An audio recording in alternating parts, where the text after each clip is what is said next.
Israel के military base पर होंगे हमले। टारगेट पर इजराइल के परमाणु ठिकाने। आईडीएफ का हेडक्वार्टर को लक्ष्य कर मिसाइल सेट।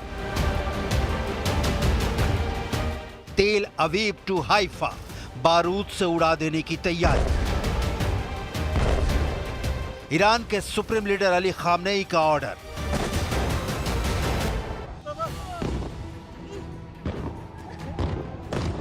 ईरान छोड़ेगा नहीं। इजराइल ने जिस तरह से ईरान के मिसाइल सेंटरों को निशाना बनाकर उसे तबाह किया है, ईरान के सुप्रीम लीडर अली खामनेई ने उसका जायजा लेने के बाद सुप्रीम नेशनल सिक्योरिटी काउंसिल को इजराइल को करारा जवाब देने का ऑर्डर जारी कर दिया है। न्यूयॉर्क टाइम्स ने 3 ईरानी अधिकारियों के हवाले से दावा किया है कि खामनेई ने इजराइल पर जवाबी हमले की तैयारी का निर्देश दे दिया है। ईरान इजराइल पर हमले की पूरी तैयारी में है, लेकिन ये हमला कब होगा इसकी तारीख अभी तक तय नहीं की गई है। पश्चिमी मीडिया में ईरान के हमले को लेकर 2 तारीखों पर चर्चा चल रही है। पहली तारीख 5 नवंबर के बाद, दूसरी तारीख 5 नवंबर के पहले। 5 नवंबर को सीमा रेखा इसलिए माना जा रहा है क्योंकि इस तारीख को अमेरिका में राष्ट्रपति का चुनाव होना है। हालांकि ईरान की ओर से हमले की किसी तारीख का ऐलान नहीं किया गया है। ईरान के हमले की सूरत में इजराइल फिर पलटवार करेगा, इसकी तैयारी का ऐलान इजराइल डिफेंस फोर्स कर चुका है। इसका प्लान भी सामने आ चुका है। इस बार इजराइल ईरान के तेल डिपो और परमाणु सेंटरों को भी निशाना बना सकता है, लेकिन ये सब कुछ निर्भर है ईरान के हमले की तीव्रता पर। ईरान ने इजराइल पर जो अब तक हमले किए हैं उसकी डिटेल से नेक्स्ट अटैक का पैटर्न समझा जा सकता है, जिसकी डिटेल आपको आगे दिखाएंगे। अभी सुप्रीम लीडर अली खामनेई ने सेना के लिए जो ऑर्डर जारी किया है उसकी डिटेल देख लेते हैं। न्यूयॉर्क टाइम्स की रिपोर्ट 3 ईरानी अधिकारियों का दावा है कि परिषद में बैठक के दौरान खामनेई ने जोर देकर कहा कि इजरायली हमलों का जवाब हमें देना होगा। उन्होंने कहा कि इजराइल के हमले को नजरअंदाज करते हुए कदम पीछे खींचने का मतलब ईरान के लिए हार स्वीकार करने के बराबर ही होगा। ऐसे में ईरान को इजराइल के हमलों का जवाब देना और इसके लिए तैयारी की जाए।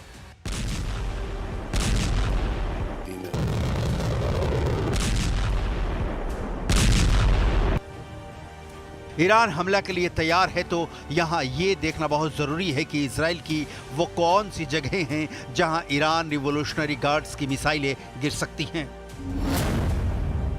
इजरायली मिलिट्री बेस, तेल अवीव में मौजूद इजराइल के सैन्य मंत्रालय का दफ्तर, यरूशलेम की नेसेट बिल्डिंग, इजराइल के 8 एयरबेस के अलावा सिविलियन टारगेट्स में कई शहरों की अहम इमारतें, airports, gas field, power plant और दूसरे ठिकाने शामिल हैं। 1 अक्टूबर को करीब 200 मिसाइलों से ईरान ने इजराइल पर अटैक किया था।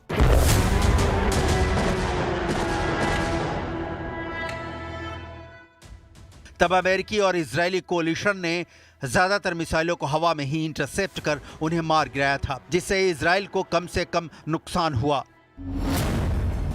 13 अप्रैल 2024 को भी यही हुआ था। जब ईरान ने इजराइल पर हमला किया तो इजराइल को कम से कम नुकसान हुआ।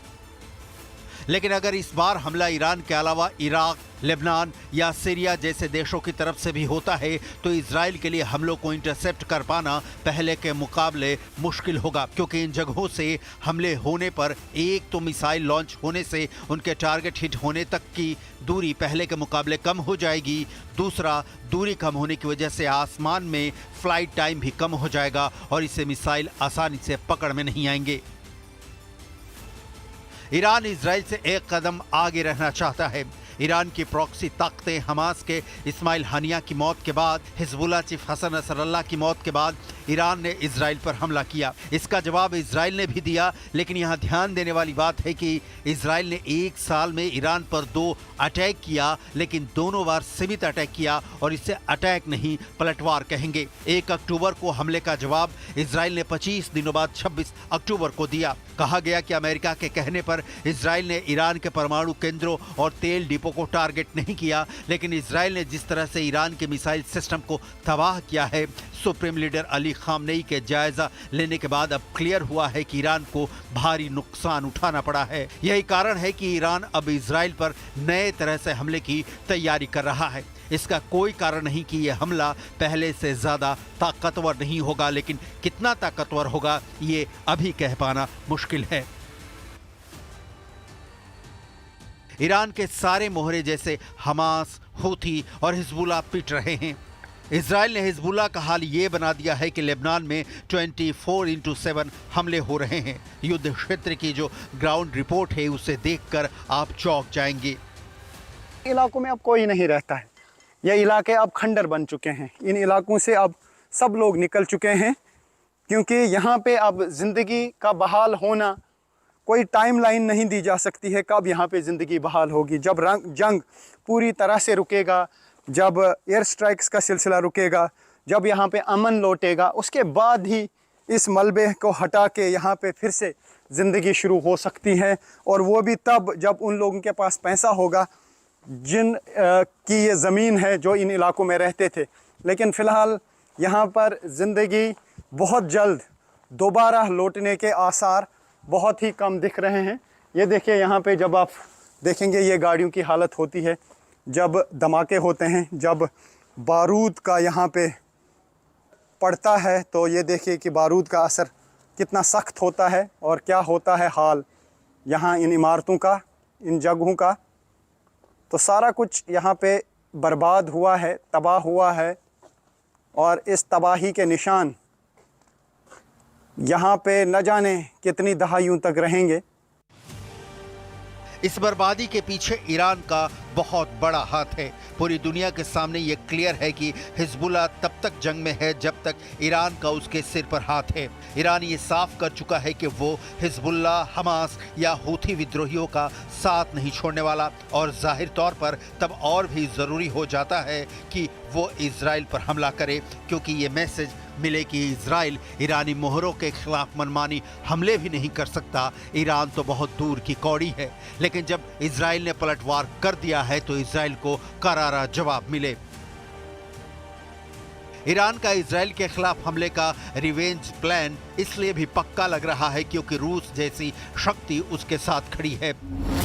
रूस अपना एयर डिफेंस सिस्टम S-300 तो दे ही चुका है, अब S-400 सिस्टम देने जा रहा है। इस बीच ये भी खबर आ रही है कि रूस ईरान को सुखोई Su-35 फाइटर जेट्स की डिलीवरी जल्द शुरू कर सकता है। रूस ही नहीं, बड़ी पुरानी कहावत है कि दुश्मन का दुश्मन दोस्त होता है, लिहाजा चीन भी पूर्ण युद्ध की सूरत में ईरान का साथ दे सकता है। ईरान इजराइल का 26 अक्टूबर को किए गए पलटवार को अपनी प्रतिष्ठा से जोड़कर देखता है। ये एक बहुत बड़ा कारण है कि मिडिल ईस्ट में ईरान के वर्चस्व स्थापित करने की दिशा में इजराइल ने जो ब्रेक लगा दिया है, ईरान इजराइल पर हमला कर उस ब्रेक को तोड़ देना चाहता है। लेकिन सबसे बड़ा सवाल है कि क्या ईरान के पास इतनी ताकत है कि इजराइल के आयरन डोम और अब इजराइल में अमेरिकी थाट की तैनाती के बाद वो इजराइल को परास्त कर सके, क्योंकि इजराइल का भी युद्ध वाला प्लान फाइनल मोड में है। कुल मिलाकर मिडिल ईस्ट में ईरान इजराइल का जो तनाव चल रहा है उसके पूर्ण युद्ध में बदलने की पूरी आशंका दिख रही है।